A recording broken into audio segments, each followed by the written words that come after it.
Hello everyone, welcome to our podcast with Angela here, and we are having Fania and Jennifer in this podcast today. Hi everyone, my name is Fania.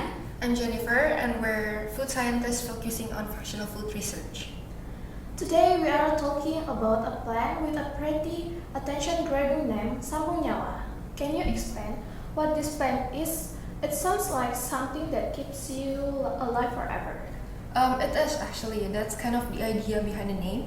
In English, we called it as longevity spinach. So people traditionally believe that it can maintain body health and also support body function, but not forever because that's a bit of an exaggeration. Yes, even though the name means life longer, it doesn't mean that it's not an immortality plant that we are talking about. If that were true, I will be consuming it every day and travel worldwide. Okay, so joke aside, is this some rare plant or something? I've never heard of it before. No, it's not rare. People usually also called it as daun dewa if you know. But in Latin, it has the name of Genera procumbens. It's actually very common in Southeast Asia, including Indonesia. So I believe you might have seen it at someone's garden. Oh, is this the one with like green leaves and purple stems? Yes, you're right. The leaf are usually has an oval shape and is slightly thick and soft as well. And as you can see, the stems are slightly purplish. It can appear as purplish and it can work as a climbing plant as well. I did some research about this and found out that people usually eat it as a lalapan or boil it into herbal tea. So I might have eaten it and didn't even realize. Yeah, it's very possible because it is being used as a traditional medicine as well. So it can use to treat fever, constipation, blood pressure, and also inflammation. Wow, that's highly beneficial toward our body. So that's why it's called Sambunyawa. It sounds like the grandma approved medicine. Yeah, exactly. And the science behind it is very great as well. Okay, before we go further, Jennifer and Fania has a background of functional food research. So let's discuss the concept of functional food first. What does that actually mean? Is it the same with healthy food? No, because all food can give nutrients, right? It is like a common misunderstanding in here. All food can give nutrients, but functional food give a step further. So it can prevent or cure diseases in our body because it has a specific physiological benefits. That's called functional food. It's like food that actually does something targeted in our body. Yes, because functional food not just giving vitamins, but it's actually influencing our body in terms of blood glucose regulation, inflammation, and also blood pressure. So what makes something officially functional food? For something to be called as functional food, there are actually three key features that has to be there. The first one is it has to contain bioactive compounds because these bioactive compounds is the one that give functions to the foods. And second, it has to has a clear mechanism of action in the body, like how do this food gives benefits to the body, like how it works. And lastly, it has to show a measurable health effect for the scientists to learn about it, to study about it, and to measure the effect. It's kind of in between regular food and medicine. Yeah, but we need to be precise here because functional foods is not the same as drugs. It doesn't cure diseases like medicine do, but it only like support your body function and reduce risks over time. So think of it like a food that has bonus features from something called bioactive compounds. What's that bioactive compound? Let's give an explanation to our audience. Okay, so bioactive compound is a substance that has an effect in living organisms, including cell, tissue, and including our body as well. It may contribute to health benefits, but not all bioactive compound is beneficial because it may be harmful as well, or it can be neutral as well, depending on the dose and the compound. Wait, can you give a simple analogy? Sure. Think of these bioactive compounds as a tiny superheroes in our body that works quietly. So, and each one has different jobs. Let me give an example. Like some may act as cleaners, so they go around your body and catching harmful substances. And these harmful substances are called free radicals, if you know. They came from our food that we ate, or even came from the environment, from pollution or anything. And these cleaners are called antioxidant. Have you ever heard of it? Antioxidant. These antioxidants are like as the name, anti and oxidant, because these free radicals cause oxidations in our body. Maybe some other bioactive compounds act as little messengers, so they communicate with our body and tell our body what they have to do. Like in this plant, one of the bioactive compounds work by telling the blood vessel to relax and chill a bit, so the blood can flow smoothly. And other might also work as bodyguards, so they protect our body from damage, from abnormal changes, or even inflammation. So even though bioactive compounds are very tiny and don't even contribute to calories at all, but they still do a lot of behind the scenes work to keep our body healthy. Oh, that actually makes it much easier to understand. Yeah, and in cell nyawa there are lots of bioactive compounds. The four major bioactive compounds, including the first one is flavonoid. Flavonoid act as an antioxidant and reduce inflammation. And the second one is terpenoids. Terpenoids work similarly with flavonoid. It reduces inflammation as well. And then there goes phenolic acid to protect our cells in the body. And the last one is saponins to help our regulate blood sugar. Wait, you mentioned about flavonoids that acts as antioxidant. Can you explain how the antioxidant work in our body? Okay, so antioxidant, as Jenny has been mentioned before, as the name implies, it works to protect our cells from the free radicals. So what is free radicals? Free radicals is an unstable molecules inside our cells, and free radicals come from smoking, pollution, unhealthy foods that maybe come from fat, or even in our normal metabolism as well. And this free radical try to steal electron from the nearby cell, and it can cause chaotic in environment. So you can imagine like there is a one madman suddenly starting to pick a fight in some environment, and the environment will be very very chaotic, right? And then there goes superheroes called as antioxidant. It can donate free electron to the free radicals, so the free radicals will not steal the electron by themselves, and flavonoid act as that. Oh, interesting.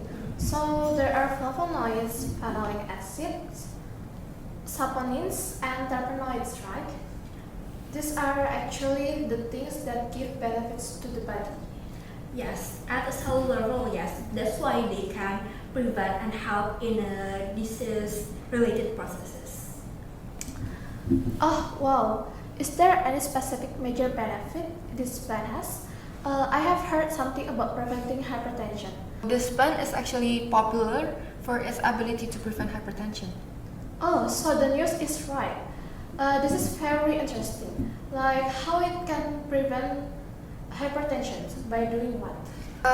There are two mechanisms of action actually for preventing hypertension. The first one is by blocking the ACE enzyme. It's like the enzyme present in our body. What's ACE? What's the abbreviation of ACE again? ACE called as angiotensin converting enzyme. Oh yeah, angiotensin is like the process of making new blood vessel, but it's too complicated to go there. So like by blocking this ACE enzyme, it's like the ACE enzyme works by tightening your blood vessel. So when your blood vessel become very tight and constrict, the blood has to squeeze through your vessel, causing the blood pressure to go up, right? So by blocking this ACE enzyme, your blood vessel can become more relaxed a bit and open widen, so the blood can flow more smoothly, relaxing the pressure, lowering the pressure, so the blood pressure will be decreased. And for the second mechanism is by increasing nitric oxide, It's like the signal in your body that tells the blood vessel to relax. So similar with the other mechanism, it causes relaxation in the blood vessel and make it become more open and widened so the blood can flow smoother. So one stops tightening and one causes relaxations. But do both mechanisms work synergistically, or the body gets to choose which mechanisms they want to do? Both action actually happen simultaneously, synergistically, so they support each other. That's why this plan is very effective in lowering blood pressure because they're not only depending on only on one mechanism but in two mechanisms. So that's why it's very interesting from a functional food perspective because it shows it has a clear mechanism of actions biologically. But is preventing hypertension the only benefits? It is not, right? No, no, of course not, because sambung nyawa has so many potential effects. Like they can reduce inflammation, and then it can against bacteria, and then it can preventing diabetes. And you know what? The sambung nyawa has a potential of anti-cancer as well. So it's very interesting. It's very cool. But how do they actually know about this effect? Did they conduct tests, experiments, or studies? Good questions. So most of these effects are validated based on animal studies.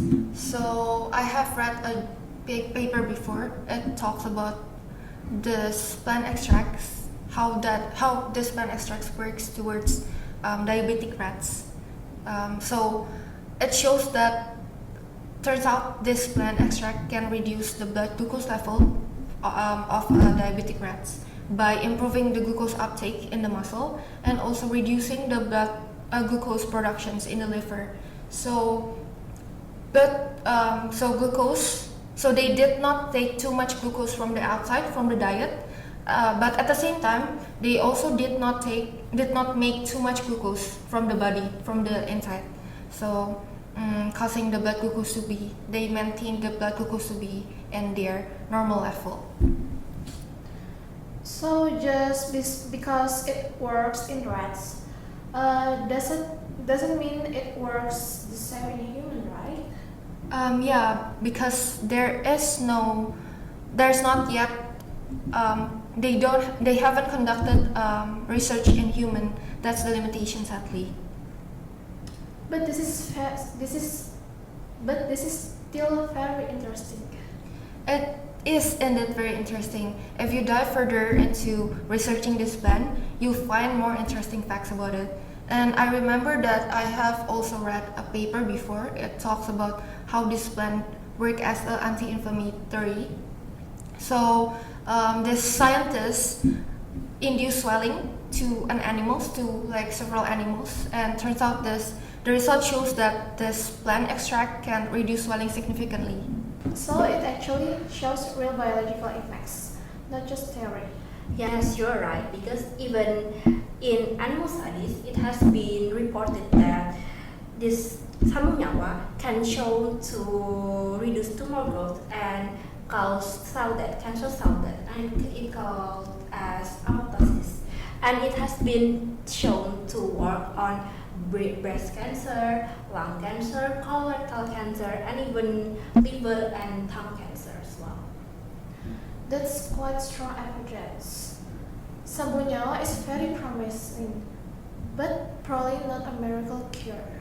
Yes, this sambung nyawa should be used as support, not as a replication for medication. It shouldn't be like that. So we can't just drink the tea or eat it and expect everything to disappear. No, of course not. You cannot do that. So let's imagine a real life scenario now.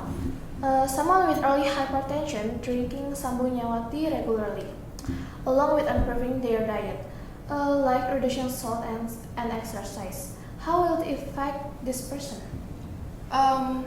This plant's bioactive compounds might affect the functions of their blood vessel a bit, maybe improving their blood pressure a bit, and even protect their body from oxidative stress.